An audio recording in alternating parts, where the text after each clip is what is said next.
Hello everyone, कसे आहात तुम्ही? स्वागत आहे तुमचं माझ्या चॅनलमध्ये. तर चला, मी आज बनवणार आहे मस्त अशी नानखटाई, क्रिस्पी मस्त.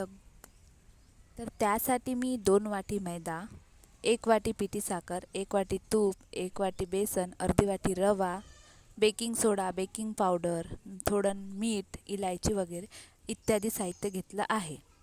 तर चला, सर्वात आधी मी एका भांड्यात 1 वाटी तूप टाकून त्यामध्ये 1 वाटी पिठी साखर टाकली व आता याला मस्त असं फेटायचं आणि मस्त फेटत राहायचं.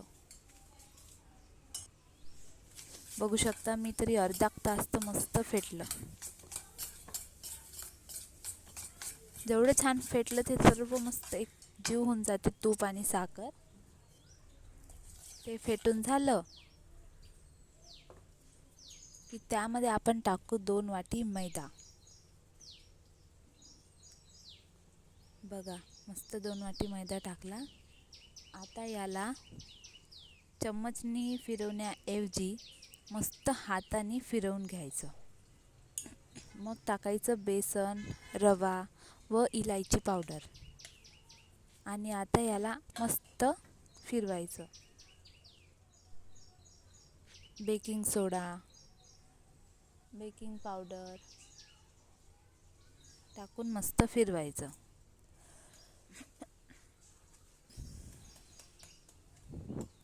आता मी हातानेच फिरवणार आहे. मस्त असं हाताने फिरवून घ्यायचं. थोडं नमक, बघा, दाबून पाहायचं. इकडे मी कढईत मीठ टाकून त्याला थोडं प्री हीट करणार आहे. दाबून पाहत आहेत, नाही दबत. थोडं आपल्याला तूप टाका लागेल. तूप टाकलं, मस्त आता फिरवून घेते.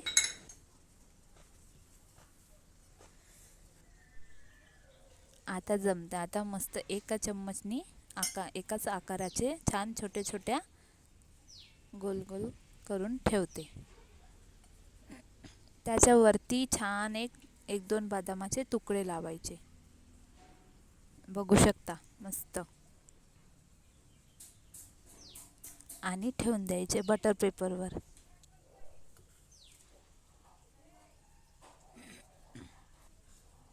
एक एक करून सर्व असे करून घ्यायचे.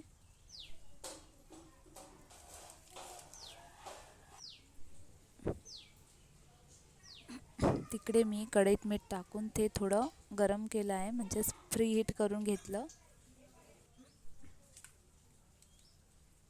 तयार आहे बनवून. आता याला मी कढईत ठेवते. कढई आधीच गरम केली होती थोडी. 15 ते अर्धा तास ठेवून द्यायचं. वरतून झाकून ठेवायचं.